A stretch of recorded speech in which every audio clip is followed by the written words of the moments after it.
Je suis sénateur écologiste du Morbihan, élu depuis 2011, vice-président de la Commission des affaires économiques du Sénat, rapporteur de la loi Alain au Sénat et auteur de la loi Labbé, qui, tout étant lié, qui va interdire l'utilisation des pesticides sur les espaces publics des communes dans un premier temps, 1er janvier 2017, et ensuite la vente au détail pour les particuliers dans les jardins, 1er janvier 2019.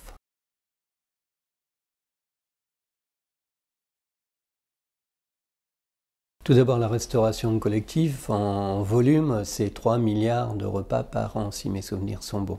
Si on souhaite tirer vers la qualité, je crois que c'est une nécessité et un souhait très très partagé maintenant, agir sur la restauration collective en termes de consommation, c'est agir sur la production et faire un appel à la production, une production de qualité, et c'est donc contribuer à provoquer la transition agricole et l'accélérer.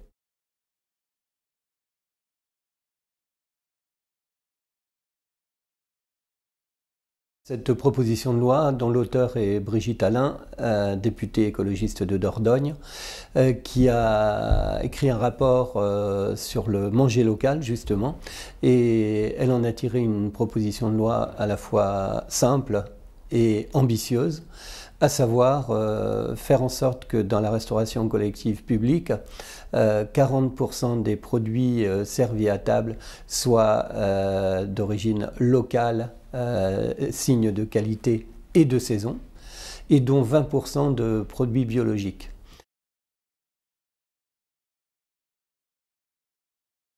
On était vraiment sur la bonne voie parce qu'à l'Assemblée, ce texte a été voté à l'unanimité. Tous les partis politiques, tout le monde a voté ce texte comme un texte nécessaire et ambitieux dans l'air du temps. Et lorsqu'il est arrivé au Sénat, donc j'en ai été désigné rapporteur par la majorité sénatoriale, et j'ai souhaité arriver à un consensus. C'est au point où, parce qu'il y avait quelques réserves, c'est au point où j'avais admis que dans les délais d'application, c'était le 1er janvier 2020, et j'avais proposé que ce soit les contrats signés à partir du 1er janvier 2020, ce qui donnait une souplesse dans le temps, d'une part. Et la seconde souplesse, pour les 20% bio, c'était d'admettre que dans ces 20%, soient aussi les produits issus de terres en conversion vers l'agriculture biologique. Malgré tout, ça n'a pas suffi. La majorité sénatoriale a admis les 40%. Mais par contre, sur les 20% bio, on a enlevé l'objectif et l'ambition de 20% bio, et de là, on a enlevé une partie importante de l'impact de la loi. Mais ce n'était que la première lecture, donc le texte va suivre son cours législatif, alors soit en deuxième lecture à l'Assemblée, mais c'est compliqué parce qu'il y a les délais, d'une part, et puis d'autre part, il n'y a plus de groupe écologiste à l'Assemblée. Donc on travaille actuellement avec le gouvernement pour essayer de faire en sorte d'intégrer les éléments de la loi dans le projet de loi égalité et citoyenneté. Donc c'est technique, juridique. On essaie de le faire passer là, de telle sorte que cet ancrage territorial de l'alimentation soit malgré tout inscrit dans une loi et appliqué ensuite.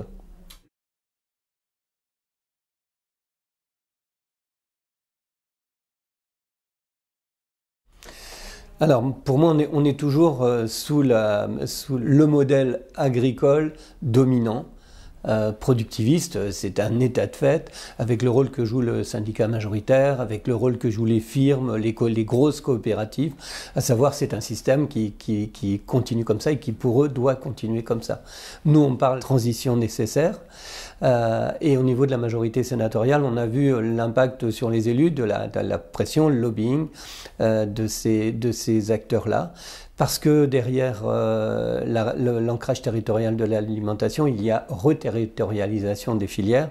Ça veut dire que l'industrie agroalimentaire, là, va forcément perdre une part de marché, des parts de marché. Et puis derrière cela, il y a quand même la remise en question d'un système, avec l'inscription importante de l'évolution vers la bio. Et on sait que dans les débats parlementaires, c'est pas aussi simple que ça pour certains d'admettre le bio comme une véritable composante d'avenir.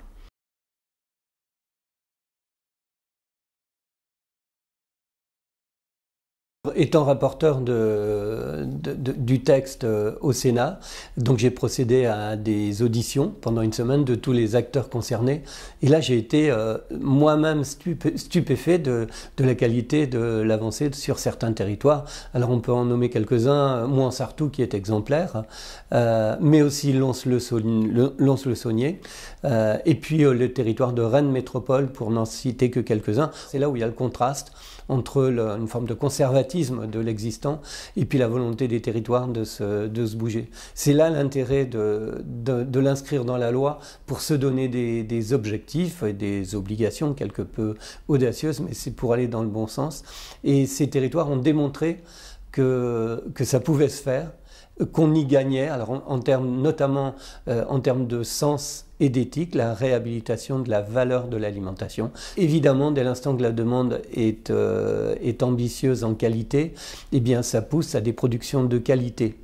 Et de ce fait, on est dans des circuits plus courts, donc c'est plus rémunérateur pour les producteurs, c'est du gagnant-gagnant. Mais à condition de le planifier. On ne peut pas décider une année qu'on va aller vers le bio. D'abord, l'année, il faut que ce soit une année à l'avance pour que les producteurs puissent préparer leur récolte. Et ensuite, que ça dure dans le temps. Donc, il faut contractualiser la commande. Et donc, ce qui pousse à organiser l'offre. Il y a une nécessité d'organiser, mettre en place les filières, que ce soit des plateformes, que ce soit des légumeries, mais aussi la réhabilitation du véritable métier de cuisinier, qui est un métier noble, qui ne doit pas se limiter à ouvrir des boîtes ou couper des sachets et les mettre sur les assiettes ou dans les casseroles. Donc tout ça va dans le bon sens. Pour moi, c'est la reconsidération de l'alimentation, sa production, ses producteurs, et donc ses transformateurs finaux que sont les cuisiniers.